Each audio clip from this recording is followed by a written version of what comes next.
Hey, this is Josh Stanton from screwthe9to5.com, and I'm super excited to be talking at Agents of Change this year. I'm going to be covering how to use the power of Facebook groups to impact more people and grow your business. Now, there's going to be 4 components I'm going to be covering in my talk. The first is the setup component. I'll show you how to set up a Facebook group the right way so you can attract people who are going to be more likely to want to work with you as clients in the future.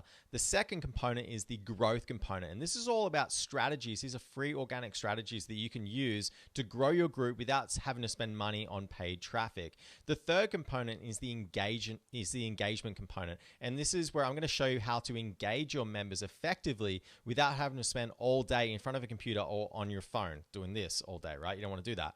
Then the fourth component, the final component, the most important component, is I'm going to show you how to actually sell in your group without coming across salesy. I'll show you how to set up this really amazing sales pipeline to move people from free group members into working clients with you. All this and more in this year's Agents of Change. Super excited to talk, and I'm super excited to meet you guys there as well. So I hope to see you in person this year. Bye for now.